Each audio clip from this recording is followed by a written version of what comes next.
Hi అందరికీ నమస్కారం. ఈరోజు రైతులకు చాలా ఉపయోగపడే వీడియోని అప్లోడ్ చేస్తున్నాను. సో ఈరోజు టాపిక్ వచ్చేసరికి మొక్కజొన్న సాగు చేసినప్పుడు మొక్కజొన్న పంటలో మనము వేయవలసిన ఎరువుల గురించి ఈ వీడియోలో తెలియజేస్తాను. అదేవిధంగా ఏ టైంలో ఏ ఎరువులు వేయాలనేది చెప్తాను క్లియర్గా. అదేవిధంగా వీడియో చివరిలో మీకు కొన్ని ముఖ్యమైన పాయింట్లు కూడా చెప్తాను. కావున ఈ వీడియో అనేది ఫస్ట్ నుంచి చివరి వరకు స్కిప్ చేయకుండా చూడండి. అదేవిధంగా లైక్ చేయండి మరియు సబ్స్క్రైబ్ కూడా చేయండి. మీరు చేసే లైక్ సబ్స్క్రైబ్ వల్ల నాకు చిన్న ఇన్స్పిరేషన్స్ లభిస్తుంది.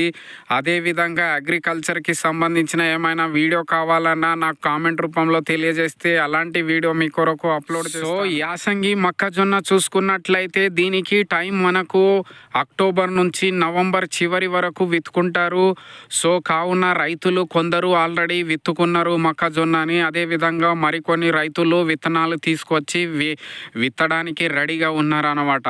సో ఈరోజు ఈ వీడియోలో మీకు ఎరువులు ఏమేమి ఎంత వేయాలనేది, ఎంత ఎరువులు వేయాలి, ఏ టైంలో వేయాలనేది మీకు తెలియజేస్తాను. కావున వీడియో స్కిప్ చేయకుండా చివరి వరకు చూడండి కంపల్సరీ. సో అదేవిధంగా మనము విత్తే ముందు మొక్కజొన్న విత్తనానికి విత్తే ముందు ఎకరానికి 20 కిలోల జింక్ సల్ఫేట్ని వేసుకోవాలి. అంటే మనకు జింక్ ఆఖరి దుక్కిలో 20 కిలోల వేసుకొని కలియ దున్నుకున్నట్లయితే ఈ జింక్ డెఫిషియన్సీ, జింక్ లోపం అనేది రాబోయే పంట కాలంలో రావు అన్నమాట. సో అదేవిధంగా మనకు వరి పొలంలో, అంటే వరి సాగు చేసినటువంటి పొలంలో కూడా ఇప్పుడు యాసంగిలో మొక్కజొన్న పంటని సాగు చేస్తారు. అదేవిధంగా ఆ పొలంలో కూడా ముఖ్యంగా ఈ జింక్ డెఫిషియన్సీ వస్తుంది మొక్కజొన్నలో కూడా. కావున మనకు ఆఖరి దుక్కిలో 20 కేజీల జింక్ సల్ఫేట్ చల్లుకొని కలియ దున్నుకోవాలి. అదేవిధంగా ఒకవేళ పంట మనకు విత్తే ముందు చల్లకుంటే పంట ఎదిగిన దశలో ఈ జింక్ లోపం మనకు కనబడితే అప్పుడు పైపాటున లీటర్ నీటికి 2 గ్రామ్ చొప్పున జింక్ సల్ఫేట్ కలిపి స్ప్రే చేసుకోవాలి. సో అదేవిధంగా మనకు ఈ యాసంగిలో మనం మొక్కజొన్న సాగు చేసినప్పుడు దీనికి టైం చెప్పాను మీకు, అక్టోబర్ నుంచి నవంబర్లో అని. సో కావున అక్టోబర్ మనకు నవంబర్ నుంచి చలి ఎక్కువ ఉంటుంది, చలి ప్రభావం ఉంటుంది. కావున ఈ యాసంగిలో మొక్కజొన్న సాగు చేసినప్పుడు చలి తీవ్రత ఎక్కువ ఉంటే ఈ మొక్కజొన్న పంటలో మనకు భాస్వరం లోపం అనేది ఎక్కువగా కనబడుతుంది.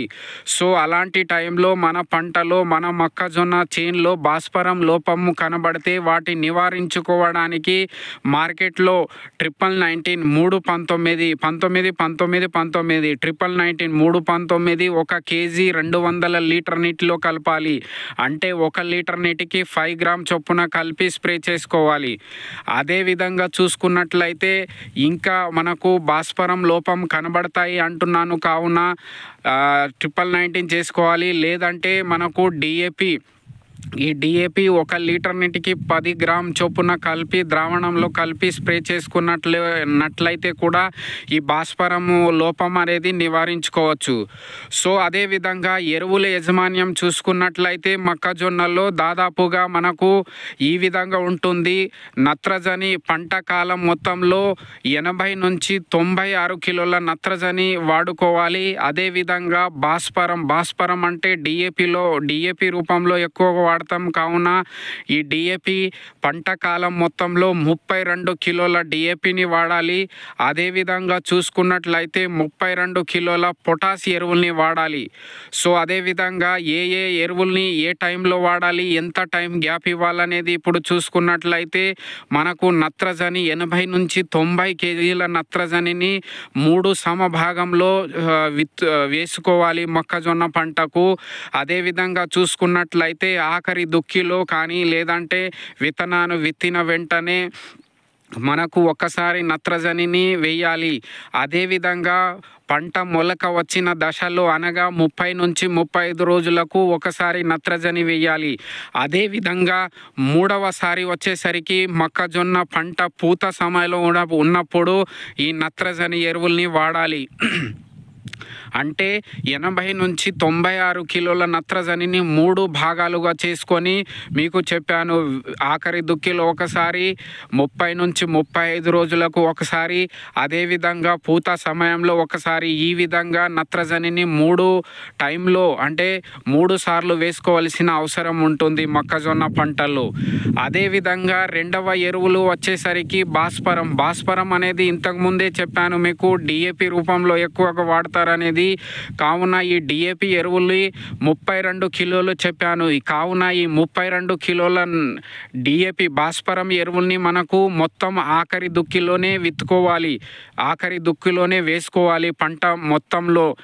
ఆ తర్వాత డిఏపి అంటే భాస్వరం ఎరువుల్ని చివరి వరకు ఎప్పుడు మనము వాడుకోవద్దు. ఒకవేళ వీటి లోపం ఉన్నట్లయితే ఇంతకుముందు చెప్పాను, డిఏపిని వాటర్లో కలిపి స్ప్రే చేసుకోవచ్చు, లేదంటే 1919లో ఉంటుంది భాస్వరం % కూడా. కావున అది పైపాటున స్ప్రే చేసుకోవచ్చు. అదేవిధంగా ఇంకొక ఎరువులు వచ్చేసరికి ఈ పొటాస్ ఎరువులు మనము పంట కాలం మొత్తంలో 32 కిలోల వాడాలి. అదేవిధంగా చూసుకున్నట్లయితే ఆఖరి దుక్కిలో ఒకసారి వేసుకోవాలి పొటాస్ని. అదేవిధంగా చూసుకున్నట్లయితే మిగతా సగం వచ్చేసరికి మనకు పూత టైంలో భాస్వరం ఎరువులు వేసుకోవాలి. ఇలా మనం నత్రజనిని 3 సార్లు, అదేవిధంగా భాస్వరంని ఒకసారి, అదేవిధంగా పొటాస్ ఎరువుల్ని 2 సార్లుగా వాడాలి.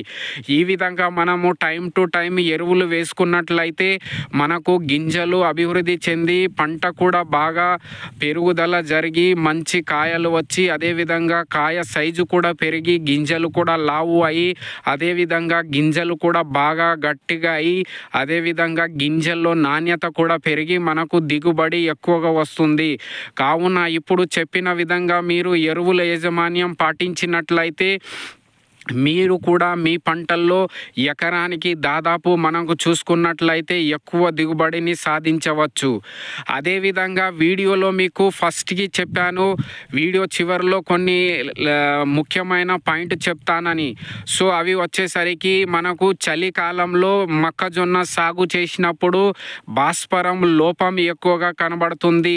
అంటే దీని లోపం ఏ విధంగా ఉంటుందంటే మనకు ఆకులు వచ్చేసరికి పింక్ కలర్లో మారిపోతుంది.